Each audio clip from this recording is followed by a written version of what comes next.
Hi everybody, welcome back to my channel. Today we're going to go over 12 things we simplified to make our life calmer, more peaceful, and happier. I think it's a trap that we all fall into. We live, we work, we save a little bit, we put money away, we accumulate the things that we think that we want, we decorate our houses, we buy the cars, we go on the trips, and over several decades of that, you just have a lot of stuff. So I decided I need to simplify. I need to get rid of some of this extra mental clutter, physical clutter. So let's get into the 12 things I did to simplify my life. Having a perfect home all the time. It's just not reality. We live in our homes, there's messes daily. We pick it up, it comes back. We pick it up, it comes back. And when you have kids, it's just constant. It's okay to leave a mess around the house sometimes. And then just maybe straighten it up at the end of the day if you can, or once a week, or whatever you can do, but make it easy to straighten up. We live in our houses. It's okay that they're kind of messy sometimes. I know the internet and the influencers make us think their houses are perfect all the time because that's all you see. But the reality is even their houses are messy sometimes too. They're just not showing it to you. Like my house right now is really messy and I'm just not gonna film in those spots. I'm picking spots that have the least mess. You might see some mess. It's the least that I can find. Going down internet rabbit holes. I don't know if you've done this, but I've done this, where I'll just get onto a subject and I will start watching videos, listening to podcasts, reading articles. I will research it to death. But the problem is I don't think I'm always getting accurate information. Rabbit holes. Watch out for those rabbit holes. Some of them might be good. You probably can get some good information as well, but just beware. I stopped watching the news. It was just really getting overwhelming a few years ago with all the politics and all the just terrible things happening all the time. There's only so much I can do about what's going on in the world, and I vote and I get as educated as I can, but watching the repetitive cycle of the news that is just so divisive and just makes everybody think everyone else is so terrible, I'm just not doing it anymore. Scrolling through social media every day. Sometimes every time you're just a little bit bored, you pull out the phone and you scroll through some Facebook or Instagram or whatever social media that you're using. It just becomes sort of this habit, and it stopped me from having actual interactions with people.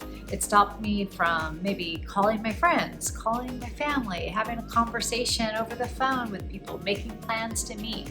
I think it just fills gaps. It fills time gaps where you don't have anything to do, but you might have thought of something better to do in the past. I turned off all the alerts for all types of notifications throughout the day. The email beeps, the texting beeps, the Facebook beeps, the Instagram beeps, the beeps. There's so many beeps. It was just so disruptive to my day. Any project I might be doing, any chore around the house, if I'm just with my kids trying to do something, take them somewhere, have a conversation with them, it would just interrupt. So I have turned all those off and I do not miss them.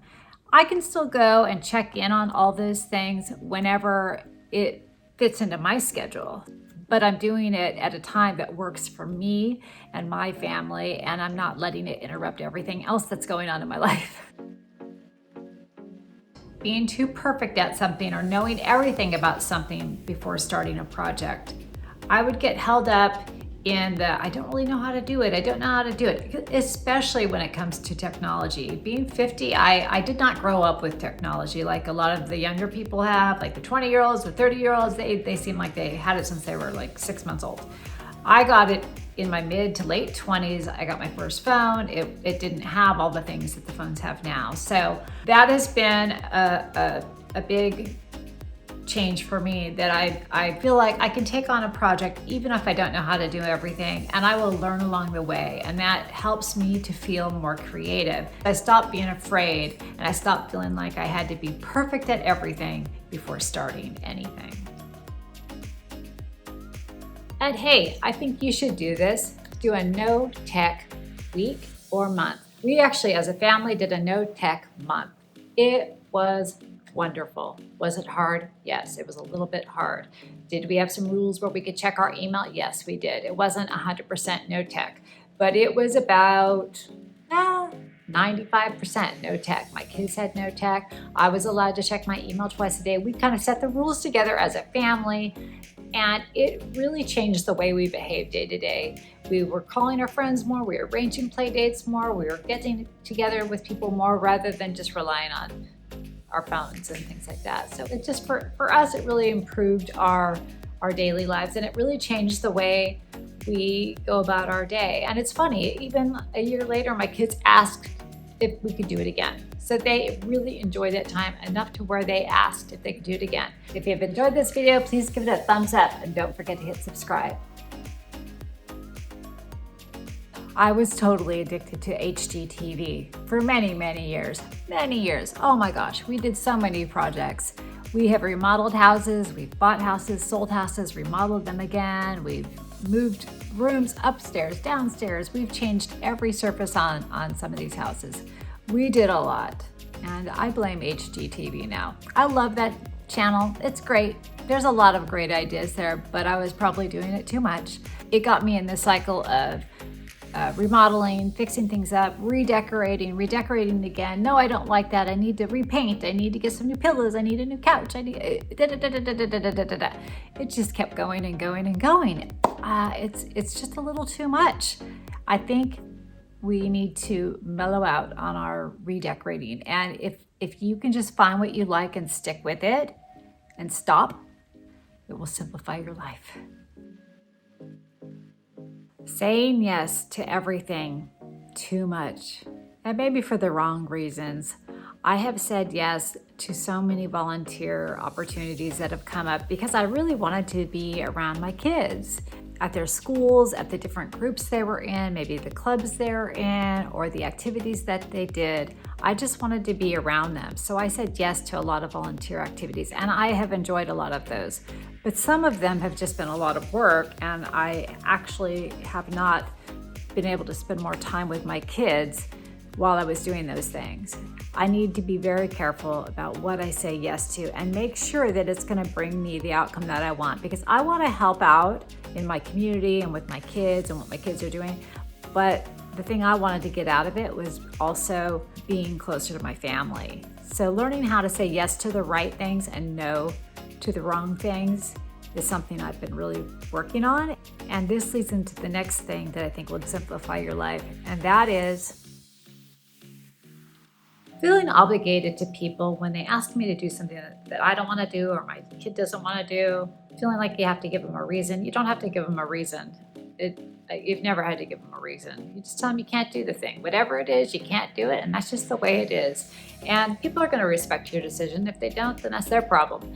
But it's really simplified my life to know that it really is not their right to have an explanation about why you do or do not do things. I think there's my kitty cat. Oh, there he is. One of the best things I did was stop watching online shopping influencers. There's several problems with that. You end up buying things you don't need. You're cluttering up your house more. I don't know why. Some of them are really good. And I was like, oh yeah, I need that. I need to buy that thing. And they're so great to watch. I mean, it's just amazing. But it consumes time. You're spending money on things that you really don't need. Then you end up having to get rid of that stuff. I'm trying to be more intentional with my spending. So I really feel like now if I'm going to shop, whether it's online or in person, I'm gonna make a list. There's gonna be a list that says I need the thing, and then I go shop for the thing that's on the list. If it's not on the list and I haven't already thought about this thing that I need, then I probably don't need it. I really wanted to stop being a consumer and turn more into a producer. I was a stay-at-home mom for many years, and now I'm ready to sort of change it up a bit. And so instead of being a consumer of social media or things that you buy online or things that you go outside and buy, I want to produce something. I want to start a business. I want to start something, or even just creating these videos. It's something that I'm making. I'm being creative, and I'm doing something that I enjoy, and I'm learning along the way. So being a creator, a producer, rather than someone who just consumes and brings things into your house and your mind and your life will help you simplify. One of the biggest things we did was downsize. That was huge. We had a very large house and we moved, and then we had a larger house. We were living in a house that I felt like was somebody else's dream house. It was very large, it was beautiful, it had a ton of land, and it was great, but it was a lot of work to maintain it. I guess I just realized I'm not a big house person. It was too much for me. I didn't enjoy maintaining it. I didn't enjoy cleaning 5 bathrooms. You can hire someone to do that stuff for you, but sometimes things happen and you have to do things yourself anyway, like COVID. I'd like to have a house that even when things are not going well, I can take care of it, I can clean it, I can maintain it, and it's not so much that I just feel like I'm spending all my time maintaining it, that I end up not liking it. So downsizing for us was big. Our kids are still at home with us. They have not moved out. So we downsized before they left. So we are in a house that's about half the size of that house. And I like it so much better. It's just so much easier. It frees up your time. You're not cleaning bathrooms all the time. Everything costs less. If you have to repair something, it costs less. Everything about it is easier. And for me, this is a major game changers when you're trying to simplify your life. Hey everyone, if you enjoyed that video and feel like it helped you out a bit, please go watch this video next. I'll see you over there. Bye.